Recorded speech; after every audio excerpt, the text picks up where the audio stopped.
室友阿杰突然要在寝室门上安装猫眼，我不解，他惊恐地告诉我，昨天夜里，我隐隐约约听到门外有脚步声，这个脚步声非常诡异，就像有人在门口来回不停地跺着脚一样，可恐怖了。所以我要安个猫眼，打算晚上看看情况。我没在意他的话，可就在当天夜里，寝室门外传来了动静。我透过猫眼看去，竟看见门外有个披头散发的东西，正扯着诡异的笑脸向寝室内窥探。这天早上，在网吧通宵结束的我，扛着疲惫的身体回到了寝室。刚到门口，我就看到好基友阿杰手里拿着刀、起子等工具，在大门上挖洞，忙得不亦乐乎。阿杰，大清早犯什么神经？好好一个门挖什么洞？小仙，昨天夜里我遇到了一件非常恐怖的事。阿杰瞧了瞧四周，压低声音继续说道：昨天夜里，我隐隐约约听到门外有脚步声，这个脚步声非常诡异，就像有人在门口来回不停地跺着脚一样，可恐怖了。有这回事？我倒吸一口寒气，继续问道：可是这和你在门上挖洞有什么关系？当时我非常好奇，很想拉开门看看到底是鬼还是人，可是我不敢。清晨一觉醒来，我突发奇想，就决定给大门上装一个猫眼。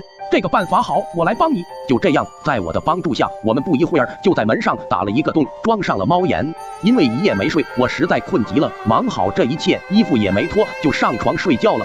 整整一个白天，我都是在补觉，中途就醒过一次。半梦半醒之间，睁开眼就看到阿杰在寝室来回不停地走着，一边走还一边喃喃自语：到底谁在盯着我看？到底是谁在盯着我看？盯得我后脊梁发寒。由于太困，我没把阿杰的话往心里去，闭上眼睛继续睡觉。这一觉一直睡到傍晚，我才醒来。阿杰不在寝室，我感到肚子饿，一个人又懒得出去，就弄了一碗方便面。正准备吃时，不知怎么回事，就感到后脖子发凉，就像有个人站在我背后，紧盯着我看似的。难道是阿杰回来了？我一回头，发现寝室里除了我自己，什么人也没有，不禁头皮发麻起来。吃完面条后，我无事可做，感到很无聊，因此又开始睡觉。睡着睡着，一阵怪异的脚步声音隔着门板清晰地传到了我的耳朵里。我猛地一怔，这种声音像极了一个人不停地跺着脚所发出的那种声音。当我眼光落到了大门上时，忽然大吃一惊，门板原本装猫眼处，猫眼竟然不见了，只剩下一个圆圆的黑洞。我赶忙走下床，没敢开灯，来到门前，透过小洞朝外望去。门外很暗，但能看清一个人就站在门前，浓密的头发几乎遮住了这个人整个的面部，只有2只眼睛露在外面。不过2只眼睛只是2个黑漆漆的小洞。顿时我心里直发寒，忽然我心里有一种感觉门外这个人一定也看到了室内的我，因为此刻这个人的嘴角正扯出一丝诡异的笑容。这个人是谁？半夜3更跑到别人寝室门口装疯卖傻干什么？我正苦苦思索着时，忽然这个人抬起右手，手指间夹着一个眼珠形状的东西，塞进了猫眼里。这个才是真正的猫眼。门外的人阴阴地笑了，我顿时被吓得魂飞魄散，身体剧烈哆嗦着，连大气都不敢出。猫眼里的人眼吓坏的我，连怎么回到床上的都不知道。我用被子蒙着头，就这样一直坚持到了天亮。一阵钥匙开锁声响过后，一个男生手拿着拖把推开寝室门走了进来。我掀开被子一看，是回家过周末的室友二狗。不就在门上装了一个猫眼，也不至于这么怕事，用拖把把猫眼遮住吧。二狗看着我说道。拖把？我仿佛想到了什么，从床上跳下来到门前一看，门板上还残留有拖把印。根据这个印记可以判断，拖把头确实把整个猫眼遮住了。难道昨夜睡糊涂了，把门外的拖把看成了一个有着浓密头发的鬼？想到这里，我又仔细看了看猫眼，这一看可把我吓得不轻。猫眼虽然还是那个猫眼，但猫眼里面似乎有一只眼睛，正一眨一眨的，诡异极了。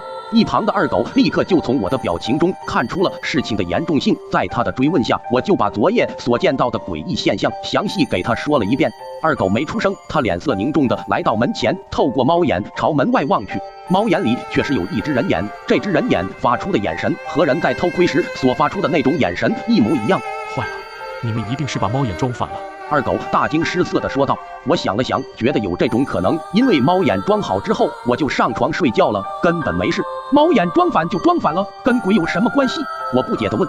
猫眼一旦装反了，就会变成聚魂眼，会吸引周围所有的鬼魂，住在这个寝室的人，最后只有一种结果，非死即疯。因为恐惧，二狗的脸色一下子变得发白起来。我一听，头发根一遮，目瞪口呆。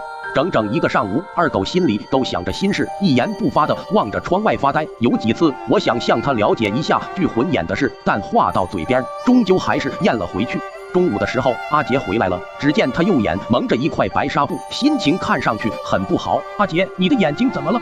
没什么大不了，只是害了眼疾而已。阿杰眼神闪烁地说道：“害了眼疾，这么巧？”我嘟囔了一声，接着联想到了昨夜那个只有一只眼珠的鬼，顿时吓得毛骨悚然起来。我还想问阿杰，阿杰却已经表现得不耐烦了。我睡一会儿，太困了，不要烦我。说完，阿杰就躺在床上，闭上了眼睛，不一会儿就打起呼噜来。我心念一动，朝二狗使了一个眼色，我们两人就蹑手蹑脚来到了阿杰面前。见阿杰真睡着了，我就伸出手，轻轻揭去了阿杰蒙在右眼的纱布。顿时，一种不寒而栗的感觉迅速传遍了我和二狗的全身。此时的阿杰，纱布下的右眼竟然是个漆黑的空洞。惨了，我们都会被聚魂眼害死的。阿杰只是个开始。二狗战战兢兢地说道：“二狗，聚魂眼真的这么厉害吗？”聚魂眼是由很深的怨念形成的，这里面其实有一个非常凄惨的故事。二狗叹了口气，继续说道：“曾经有一个非常漂亮的女生，因为和寝室里其他女生合不来，就在校外租了一间房子住。